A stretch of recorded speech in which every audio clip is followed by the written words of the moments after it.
कटनी शहर में good Friday 7 अप्रैल को मनाया गया। हम आपको बता दें कि ईसा मसीह को गुड फ्राइडे के दिन ही सूली पर लटका दिया गया था और मरते हुए भी ईसा मसीह ने किसी के लिए कुछ बुरा नहीं कहा, बल्कि इनके आखिरी शब्द ये थे जिन्हें जानकर पत्थर का भी कलेजा पिघल जाएगा।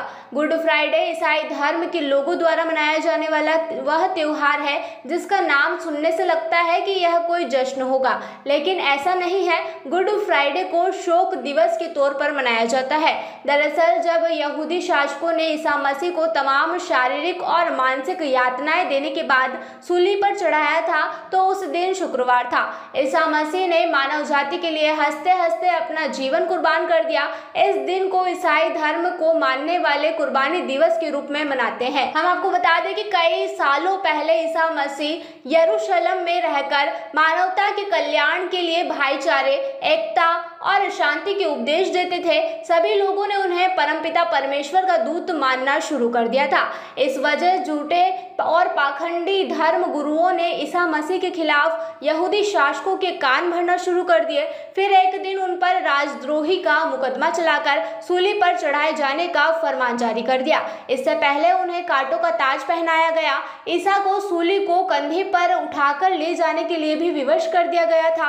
आखिर में उन्हें बेरहमी से मारते हुए, उन्हें कीलों से ठोकते हुए सूली पर लटका दिया गया। कटनी के सेंट पॉल स्कूल में परमात्मा ईसा मसीह को कैसे यातना दी गई, नाट्य रूपांतर कर ईसाई धर्म के लोगों ने बताया है।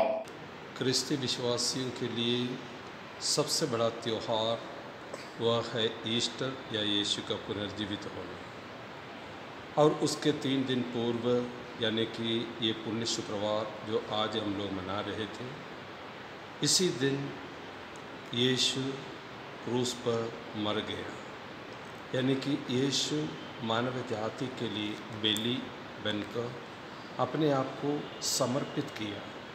पुराने विधान में और कई पुराने विश्वासों में बलि कई प्रकार से होता था, जैसे कि नर बलि होता था और मृग बलि, और लेकिन यीशु के आने के द्वारा नर बलि और मृग बलि दोनों समाप्त करके यीशु की बलि यह संसार के लिए यीशु ने अपने आप को बलि चढ़ाते हुए हमें प्रदान किया, और वही त्यौहार आज हम लोग मनाते हैं और उसका अनुस्मरण करते हुए आज के दिन हम बिताते हैं।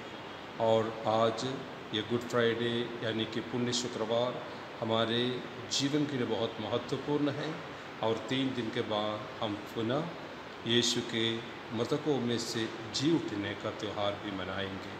और इसी प्रकार से क्रिस्ती विश्वास में सबसे महान त्यौहार ये ईस्टर के लिए हम अपने आप को तैयार कर रहे हैं, जहाँ पर यीशु मरने के 3रे दिन मृतकों में से जी उठे और पिता के पास, पिता से संयुक्त होकर, पिता ईश्वर से संयुक्त होकर वे स्वर्ग में प्रवेश किए, और यही त्यौहार हम इन दिनों में मनाते हैं।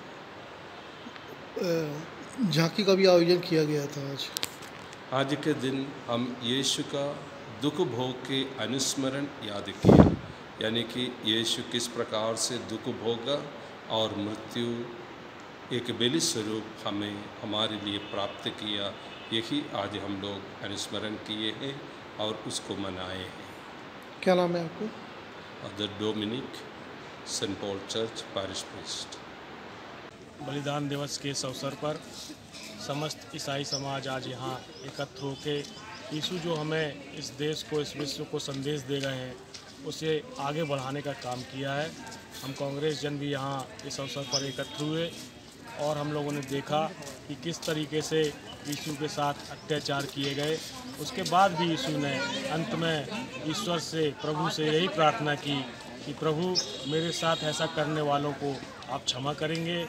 इस पूरा घटनाक्रम था, इस घटनाक्रम में एक प्रमुख बात निकल के ये सामने आती है जो हर समाज में वो लागू होती है, सिर्फ ईसाई समाज नहीं, हर समाज में लागू होती है कि आपको ईश्वर बनने के लिए या ईश्वर जैसी स्थिति पाने के लिए हमेशा कष्ट झेलना पड़ते हैं, चाहे भगवान राम हो, चाहे पैगंबर साहब हों और चाहे यीशु मसीह हों। सभी लोगों ने कष्ट लेकर अपने आप में कष्ट सहकर इस संसार में शांति और सुख की प्रार्थना की है। आज ईसाई समाज जो अपने इस सुख और शांति को पूरे देश में फैलाने के लिए यीशु के संदेश को जागृत कर रहा है, उसको हम आत्मसात करते हैं। हम कांग्रेजन ईसा समाज के साथ हैं। क्या नाम ये? विक्रम खंपरिया, अध्यक्ष जिला कांग्रेस कमेटी से। कटनी से प्रवीण कुमार पारशर की ये रिपोर्ट।